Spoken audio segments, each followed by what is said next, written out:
Praise lord. June 23వ తేదీ 2024. ఈరోజు దేవుని వాక్యము 1 పేతురు 4వ అధ్యాయము 8వ వచనము. ప్రేమ అనేక పాపములను కప్పును గనుక అన్నిటికంటే ముఖ్యంగా ఒకని ఎడల ఒకడు మిక్కటమైన ప్రేమ గలవారై ఉండుడి. అవును క్రీస్తునందు ప్రియమైన వారలారా, దేవుడు ప్రేమ స్వరూపి అయి ఉన్నాడు. మానవుని పట్ల దేవుడు కలిగి ఉన్న ప్రేమకు నిదర్శనమే ఆ వెలుగైనటువంటి క్రీస్తు నరుడిగా పరమును వీడి ఈ లోకంలో సాధారణమైన మానవునిగా మనలో ఒకరిగా జన్మించెను. ఆయన దేవుని స్వరూపం కలిగిన వారై ఉన్నప్పటికీ దేవునితో సమానంగా ఉండుట విడిచిపెట్టి భాగ్యమని ఎంచుకొని లేదు, కానీ మనుషుల పోలికగా పుట్టి దాసుని స్వరూపం ధరించుకొని తన్ను తానే రుక్తినిగా చేసుకొనెను. మన పాపములన్నిటినీ క్రీస్తు ప్రేమ కప్పివేసెను, కడిగివేసెను.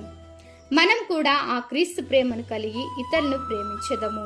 ఈ వాగ్దానం మనందరి జీవితంలో నెరవేరునుగాక. ఆమేన్. ప్రేయర్ టవర్ మినిస్ట్రీస్ లో మీ సహోదరి. God bless you all.